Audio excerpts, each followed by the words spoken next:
Je m'appelle Jean Civelli, je suis prêtre depuis 52 ans, et puis j'ai eu l'occasion alors d'écrire ce 4e livre, Les pécheurs et l'Eucharistie.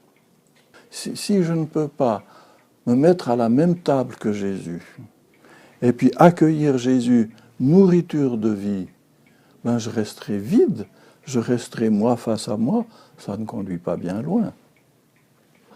Jésus, c'est la présence immédiate de Dieu, mais il me donne non seulement la possibilité, mais le droit de m'approcher de lui alors que je suis pécheur. Et alors vous voyez, pour les divorcés mariés par exemple, alors dans l'Église on dit « Ah non, vous êtes dans une situation de péché permanent, vous êtes des pécheurs professionnels si j'ose dire, et donc vous ne pouvez pas, vous devez aller à la messe. » Mais vous ne pouvez pas communier.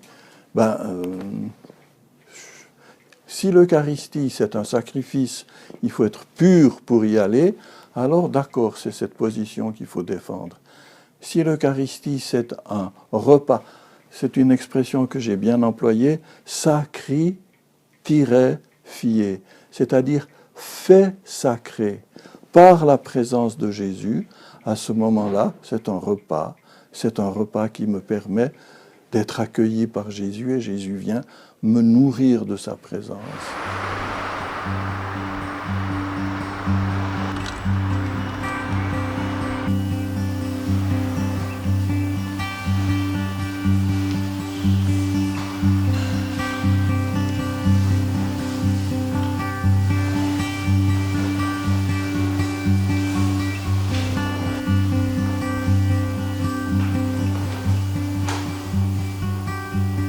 Quand on est devant un vide, on est invinciblement attiré par ce vide. Alors il faut qu'on se retienne, il faut qu'on se retire, qu'on se mette à l'abri.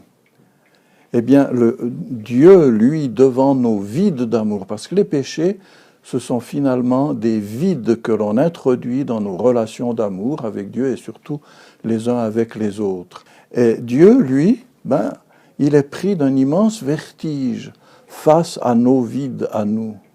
Mais au lieu de se retenir, au lieu de se retirer, il se laisse tomber dedans. L'Eucharistie, vous voyez, c'est justement Jésus qui veut, parce que c'est le Père qui le veut, qui veut continuer à être avec nous.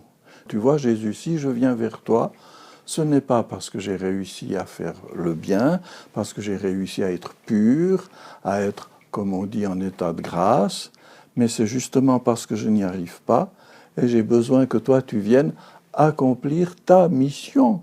Jésus, il a suffisamment dit, je ne suis pas venu pour les justes, je suis venu pour les pécheurs.